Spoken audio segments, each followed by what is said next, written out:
بسم اللہ الرحمن الرحیم۔ السلام علیکم۔ حضرت موسیٰ علیہ السلام کے معجزات کے بارے میں آتا ہے کہ جب حضرت موسیٰ علیہ السلام مدین شہر سے اپنے اہل و عیال کے ساتھ واپس ہو کر مصر کی طرف تشریف لا رہے تھے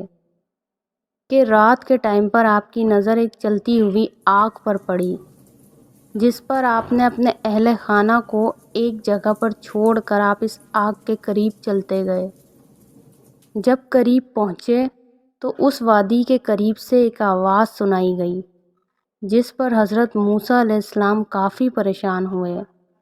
جس پر اللہ تعالیٰ نے حضرت موسیٰ علیہ السلام پر وحی نازل فرما کر فرمایا، آپ پریشان نہ ہوں، میں تیرا خالق مالک ہوں،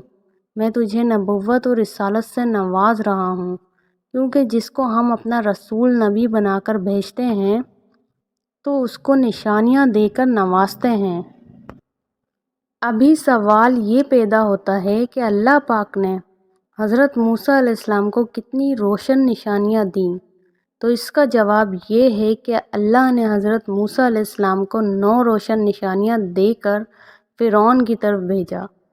اس کے بعد حضرت موسیٰ علیہ السلام کے ہاتھ میں ایک عصا مبارک تھا، جس سے حضرت موسیٰ علیہ السلام اپنی بکریوں کو چراتے تھے۔ اس پر اللہ تعالیٰ نے حضرت موسیٰ علیہ السلام سے پوچھا کہ آپ کے ہاتھ میں کیا ہے؟ اس پر حضرت موسیٰ علیہ السلام نے عرض کی کہ میرے ہاتھ میں عصا یعنی لاٹھی ہے، جس سے میں بکریوں کو چراتا ہوں۔ اس پر اللہ تعالیٰ نے اپنی شان و قدرت سے فرمایا کہ اس کو نیچے چھوڑ دے۔ جب حضرت موسیٰ علیہ السلام نے اپنی لاٹھی کو زمین کی طرف چھوڑا تو وہ فوراً ایک خطرناک سانپ بن گیا، جس پر حضرت موسیٰ علیہ السلام خوف زدہ ہوئے۔ اس پر اللہ تعالیٰ نے فرمایا کہ آپ اپنے ہاتھ میں اس کو واپس لیں، یہ اپنی اصلی حالت میں ہو جائے گا۔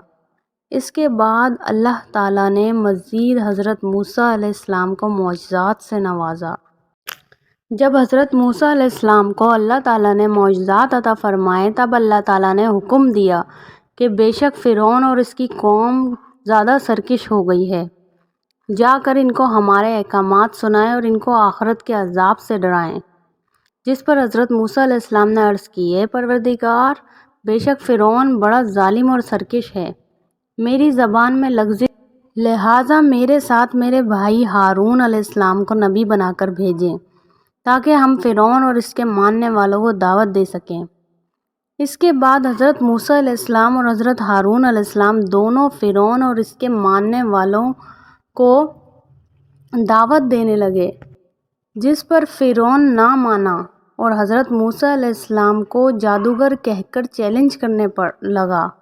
جس پر حضرت موسیٰ علیہ السلام نے فرمایا کہ مجھے قبول ہے۔ تب ایک دن مقرر ہوا، اس دن فرعون اور اس کے پیروکار کے میلے کا دن تھا، جس پر فرعون نے بہت سے ممالک سے بڑے بڑے جادوگر بلوائے اور لوگوں کو جمع کروانے کے لیے اعلانات کروائے، جس پر دور دراز سے لوگ جمع ہونا شروع ہو گئے، لہٰذا میدان سج گیا، جس پر جادوگروں کی تعداد بھی کافی تھی، اور فرعون اپنے تخت پر متکبرانہ انداز میں بیٹھا تھا، جس پر جادوگروں کو کارروائی کرنے کا حکم جاری ہوا۔ تب جادوگروں نے حضرت موسیٰ علیہ السلام سے ادب سے کہا کہ آپ ابتدا کریں یا ہم؟ آپ نے فرمایا آپ شروع کریں، جس پر جادوگروں نے اپنے چھوٹے کرشمے دکھانے شروع کر دیے۔ نتیجہ یہ نکلا کہ حضرت ہر طرف سے سانپ ہی سانپ نظر آنے لگے، جس سے لوگ ڈر گئے۔ اس کے بعد حضرت موسیٰ علیہ السلام نے اللہ تعالیٰ کے عطا کردہ معجزے سے اپنی عصا مبارک کو زمین کی طرف پھینکا، جس پر ایک بڑا سانپ بن کر نظر آیا اور تمام سانپوں کو ایک ہی لقمہ کر کے نگل دیا، جس پر تمام جادوگر نے آپ کا یہ معجزہ دیکھ کر کہنے لگے کہ ہم ایمان لے آئے اس رب پر جو حضرت موسیٰ علیہ السلام اور ہارون علیہ السلام کا رب ہے۔